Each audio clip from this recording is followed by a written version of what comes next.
आज का हमारा फ्रॉम टेट टू टेरिटरी लेसन में टॉपिक है ब्रिटिश कॉन्क्वेस्ट ऑफ बंगाल, यानी ब्रिटिशर्स ने बंगाल को कैसे जीता।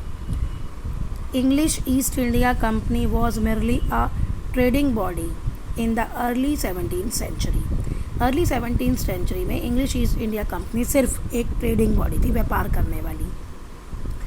दे established their first trade settlement at Hooghly around 1651। 1651 के दौरान उन्होंने अपना पहला ट्रेड सेटलमेंट जो है वो हुगली में बनाया।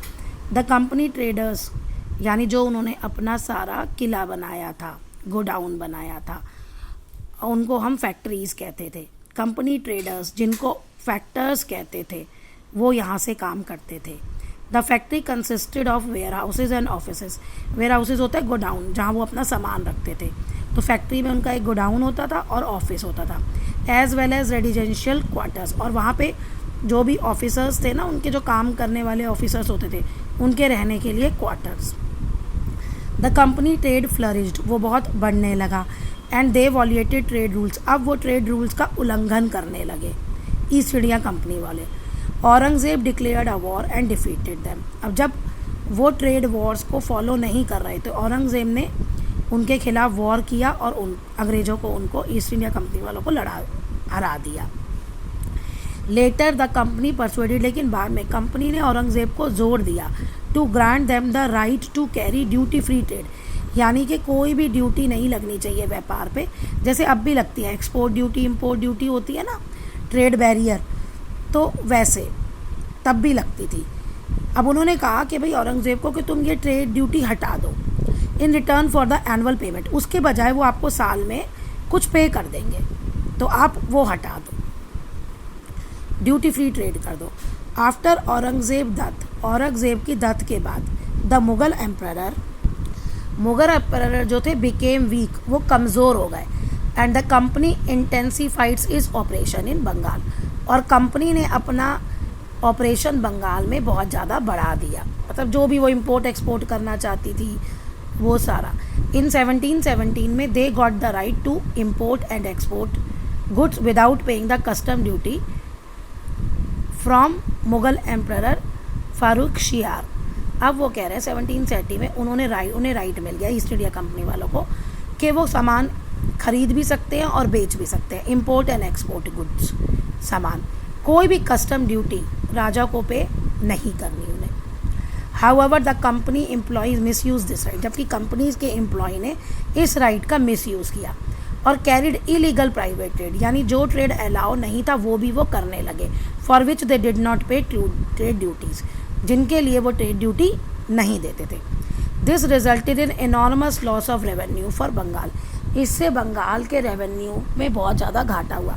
रेवेन्यू होता है टैक्स कलेक्शन जो गवर्नमेंट करती है, गवर्नमेंट का पैसा होता है, तो उस समय राजा के पास जाता था तो राजा का पैसा है, क्योंकि वही पैसा आएगा तो उसी से तो वो और काम होते हैं जनता के लिए। Conflict between the company and the Nawab of Mughal, अब क्या उनके बीच में झगड़ा चल रहा था। In the first half of 18th century, 18th century के फर्स्ट हाफ में, यानी 1850 से पहले, 1750 से पहले कॉन्फ्लिक्ट बिटवीन नवाब, जो झगड़ा था नवाब ऑफ बंगाल और कंपनी का, वो बहुत ज़्यादा बढ़ गया, इंटेंसीफाइड, गहरा हो गया। मुर्शीद कुली खान और सिराजुद्दीन और अलवर्दी खान जो थे वो बहुत स्ट्रॉन्ग रूलर्स थे।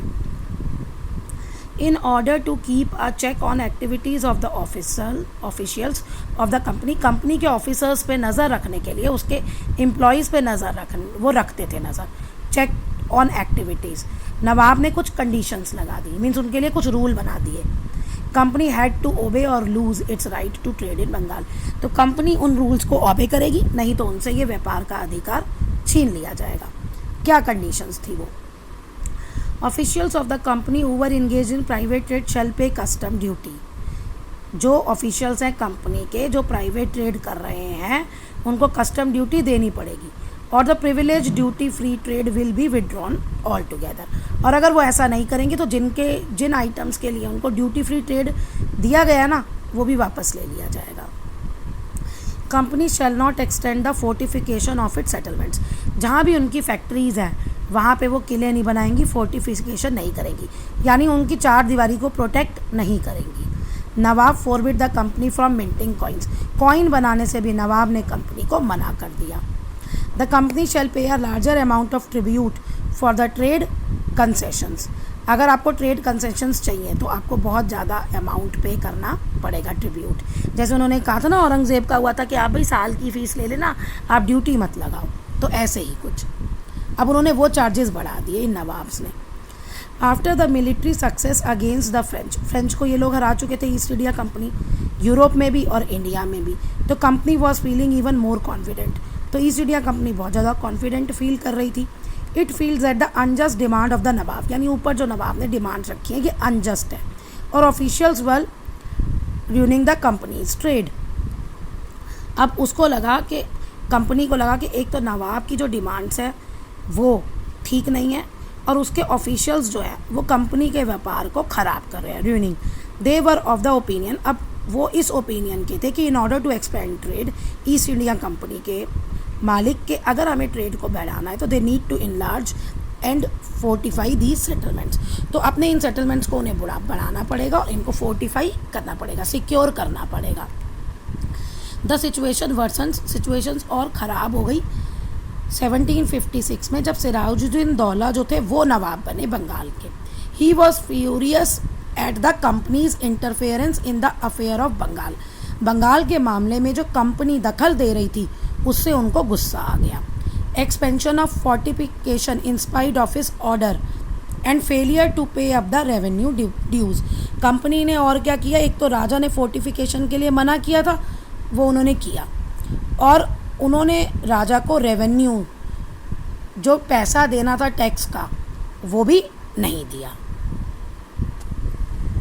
व्हेन नेगोशिएशन फेल्ड, जब नेगोशिएशन यानी समझौते फेल हो गए, एंग्री सिराजुद्दीन ने इंग्लिश फैक्ट्री को कासिम बाज़ार में और कंपनी का फोर्ट जो कलकत्ता में था उस पर अधिकार जमा लिया, उसको कैप्चर कर दिया।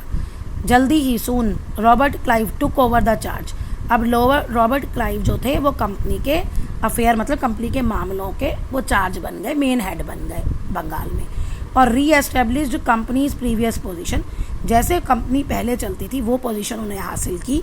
एंड ट्रेड प्रिविलेजेस बाय, और उन्होंने ट्रेड प्रिविलेजेस मतलब वही कि हमें टैक्स देना है नहीं देना, धोखाधड़ी से उन्होंने ये सब अपनाया।